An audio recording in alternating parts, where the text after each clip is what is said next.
Vector drawing tool एक ऐसा powerful tool है जिसे ज्यादातर एडिटर्स यूज ही नहीं करते, और जो करते हैं वो बस ऊपर ऊपर से करते हैं। एंड यही तो वो गलती है जो उन्हें एवरेज एडिटर बना के रखती है। सो इसलिए अगर तुमने ये वीडियो को देखकर इस टूल को मास्टर कर लिया तो तुम्हारी एडिटिंग नॉलेज का एक और लेवल बढ़ जाएगा। Welcome to the 6th episode of editing mastery series in mobile. इस एडिटिंग सीरीज के एंड तक मैं आपको न्यू फेम मास्टर बना दूंगा, वो भी बिल्कुल फ्री में। और अगर तुम पहली बार अलाइट मोशन का नाम सुन रहे हो तो उसके पहले के एपिसोड जरूर से देख लेना। एंड सबसे पहले जान लो कि वेक्टर क्या होता है। What is vector? वैसे तो तुम अलाइट मोशन में शेप्स ऐड कर सकते हो, बट वेक्टर टूल से तुम अपनी कस्टम शेप्स बना सकते हो। ये तो तुम्हें पता ही होगा कि इमेजेस की फट जाती है, बट वेक्टर टूल के केस में ये यूआईनो रिवर्स है, क्योंकि वेक्टर ग्राफिक्स हमेशा साफ और क्लीन दिखते हैं। साथ में तुम इसके थ्रू थोड़ी एनिमेशंस बना सकते हो एंड कस्टम मास्क भी कर सकते हो, बट वो अलग वीडियो के लिए है। और उसी के लिए समझना होगा कि वेक्टर टूल क्या होता है। So open Alight Motion. मैंने अपने लिए एक बैकग्राउंड इंपोर्ट कर लिया है। तुमने प्लस पे क्लिक करके वेक्टर ड्राइंग टूल को ओपन कर लेना है एंड तुम्हारे सामने स्क्रीन पे एक कर्सर है। अबे जो लैपटॉप में नहीं होता पबजी फ्री फायर का मत समझ लेना, हाँ समझ भी सकते हो। एंड नीचे है माउस पैड जिससे आप हिला सकते हो। ये कर्सर है, उससे पहले ये भद्दे से बटन पे क्लिक करके ये ग्रिड्स को ओपन कर लो। एंड आप चाहो तो यहाँ पे ग्रिड्स भी ऐड कर सकते हो। एंड ताकि तुम्हें अच्छे से समझ आए इसलिए मैं 1-2 मिनट के लिए ये ग्रिड लाइंस ऐड कर लेता हूँ। नाउ जस्ट माउस पैड से ये कर्सर को मूव करके मैं रैंडमली कहीं पे भी आ जाता हूँ। एंड अगर तुम ये प्लस वाले बटन पे क्लिक करोगे या फिर माउस पैड पे क्लिक करोगे तो तुम्हारा एक पॉइंट ऐड हो जाएगा। नाउ अब तुम दूसरा पॉइंट ऐड कर सकते हो, बट अगर तुम्हें सीधी लाइन में करना तो ये ग्रिड्स तो काम आएगी। साथ ही में अगर तुम ग्रिड्स बंद भी कर दो तो कोई टेंशन नहीं है। तुम जैसे अपने कर्सर को कोई पॉइंट के स्ट्रेट एरिया में लेकर आओगे तो तुम फील कर पाओगे कि तुम्हारा कर्सर स्टिक हो रहा है एंड तुम्हें एक रेड लाइन शो होगी। अब पॉइंट को ऐड करने के लिए तुम्हें पता है या प्लस पे क्लिक कर दो या फिर माउस पैड पे क्लिक कर दो। नाउ मैं कुछ रैंडम से पॉइंट्स लगा लेता हूँ ऐसे ही। नाउ अब ये जो ड्राइंग जनरेट होगी इसका भी आप कलर चेंज कर सकते हैं कलर एंड फिल से। अबे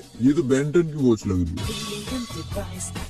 एंड दोबारा वापसी वहाँ पे जाने के लिए एडिट पॉइंट्स पे क्लिक कर दो। नाउ अभी आपका पहला पॉइंट सिलेक्टेड है। अब आपको दूसरा पॉइंट सिलेक्ट करना है तो नीचे ये कंट्रोलर है। आप जैसे इसको धीरे धीरे ऊपर करते रहोगे आपके पॉइंट सिलेक्ट होते रहेंगे। मतलब ये साइड बार है ऊपर कंट्रोल करने का। नहीं तो आप स्क्रीन पे डॉट पे क्लिक करके भी इसको सिलेक्ट कर सकते हो। नाउ अगर आप यहाँ पे देखोगे तो लास्ट पॉइंट के बाद एक प्लस का साइन है, इससे आप इसके आगे पॉइंट्स लगा सकते हो। लाइक मैं इसको बंद करना चाह रहा हूँ बट इससे नहीं करेंगे। हम ये वाला बटन दबाएंगे एंड ये वाला बटन दबा देंगे, जिससे ये होगा कि जो एंड पॉइंट था वो स्टार्ट के पॉइंट से कनेक्ट हो जाएगा। क्योंकि अब ये पॉइंट सारे कनेक्ट हो चुके हैं एक दूसरे से। सो अगर आप कंट्रोलर को ऊपर ऊपर करोगे तो आप एक इन्फिनिटी लूप में फंस जाओगे। सो अब आप कहोगे कि कोई पॉइंट ऐड करने वाला रह गया हो या फिर अभी आगे करना हो तो कैसे। सो जहाँ पॉइंट ऐड करना उसके सबसे करीबी पॉइंट पे आ जाना। नाउ आपको ये 2 पॉइंट के बीच में रास्ता दिख रहा होगा, इसी रास्ते से आपका पॉइंट जा रहा है। सो अगर आप इसको थोड़ा स्वाइप करोगे तो आपका नया पॉइंट ऐड हो जाएगा। अभी के लिए ये पॉइंट को डिलीट कर देते हैं। सो जहाँ से हमने पॉइंट ऐड किया था वहीं से इसको माइनस कर देंगे। नाउ अगर तुम कोई भी पॉइंट सिलेक्ट करके ये बटन दबा दोगे नाउ वो कर्व की स्थिति में आ जाएगा। एंड ये पॉइंट के साथ आपको इसके दो बच्चे डंडे भी मिलते हैं। हाँ उसको हैंडल्स कहते हैं बट मैं डंडा ही कहूंगा। अगर आप इसका एक डंडा पकड़ के मूव करोगे सो ऐसे इसके पॉइंट कर्व होगी। दूसरे डंडे से भी सेम ही चीज होगी तब तक ही जब तक ये 2 ऑप्शन के साथ आप पंगा नहीं लेते। मेरे अंदर का कीड़ा कह रहा है कि इनके साथ पंगा ले ले। एंड मैंने जैसे ये सेकंड ऑप्शन को बंद किया देन मैंने ये जो सिलेक्ट किया हुआ डंडा था उसको मूव किया तो ये अच्छे से कर्व हो रहा था एंड दूसरा डंडा भी इसके साथ कर्व हो रहा था। बट जब मैंने इसको स्ट्रेच किया तो सिर्फ जो मैंने सिलेक्ट किया था वो स्ट्रेच हो रहा था, क्योंकि ये सेकंड ऑप्शन दूसरे डंडे की स्ट्रेचिंग पावर को छीन लेता है। एक मस्त चीज बताता हूँ, अगर तुम ये पहले ऑप्शन को भी ऑफ कर देते हो एंड तुम्हारे दूसरे डंडे की सारी पावर्स चली जाएगी। मतलब तुम अगर अपने सिलेक्टेड डंडे को जितना मर्जी मूव कर लो वो दूसरा डंडा मूव नहीं होगा। अब तुम जैसे मर्जी हिलाओगे इसको इसकी शार्प जो लाइन दिखाई देगी।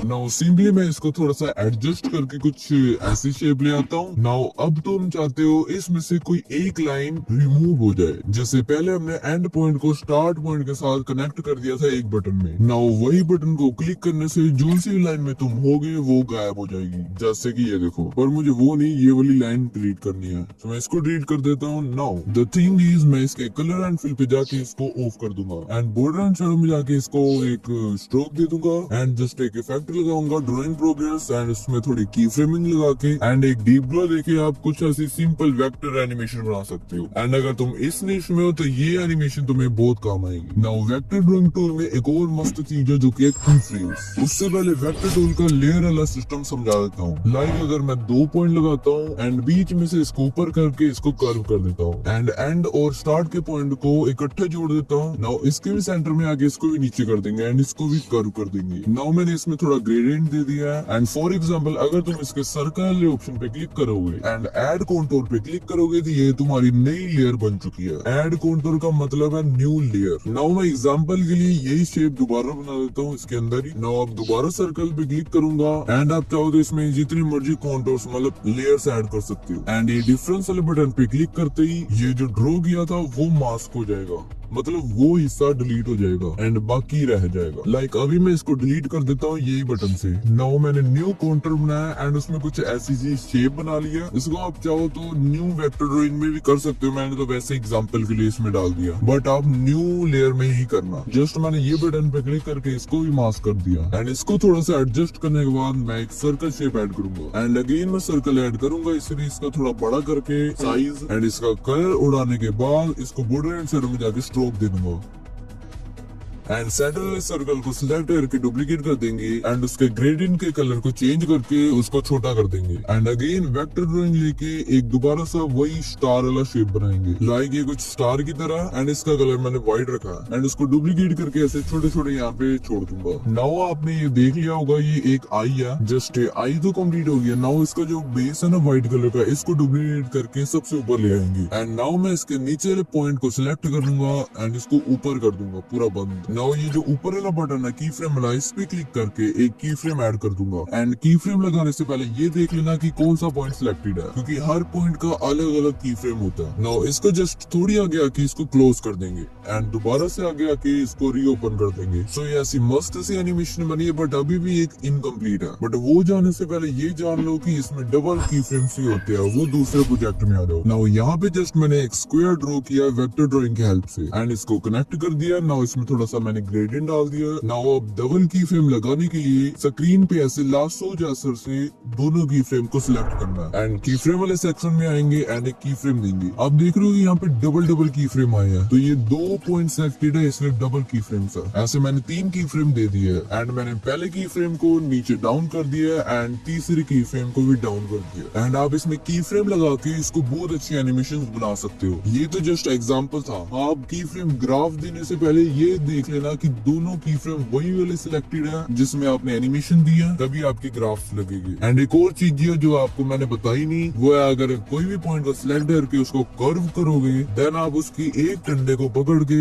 यहाँ से रिमूव भी कर सकते हो, मतलब अब उसके एक ही डंडा रह गया, अब उसको आराम से हिलाओ अबे डंडे को। Now get back to the वही वाला प्रोजेक्ट एंड इसमें आप एक नल लेयर ऐड करो, बेस और ये जो आंख बंद हो रही है उसका बेस, इन दोनों को छोड़ के बाकी सभी लेयर्स को 1 बाय 1 यहाँ से पेरेंट कर लेंगे नल के साथ। टेंशन मान लो अगली मास्टरी नल पे ही है। नाउ सारी लेयर्स नल के साथ पेरेंट होने के बाद नल पे आओ, की फ्रेम लगाओ एंड ये जब आंखें ब्लिंक कर रहे हो तो थोड़ी इसके आगे आके इसको थोड़ा साइड में मूव कर दो देन अगेन एंड ये रहा। मैंने आपको बस वैसे ही क्रिएट करके दिखा दिया। आप इससे भी बहुत खतरनाक एनिमेशन बना सकते हो। मैंने बस आपको सिर्फ सिंपल से एग्जांपल बना के दिखाई है एंड अगर तुम्हें ये लगता है कि तुम ट्यूटोरियल्स देख के प्रो बन जाओगे तो तुम बिल्कुल ही गलत हो, क्योंकि इंटरनेट से स्विंग के बारे में सारा ज्ञान ले लो बट तभी प्रो बनोगे जब पानी में कूदोगे। इसलिए प्रैक्टिस करनी है।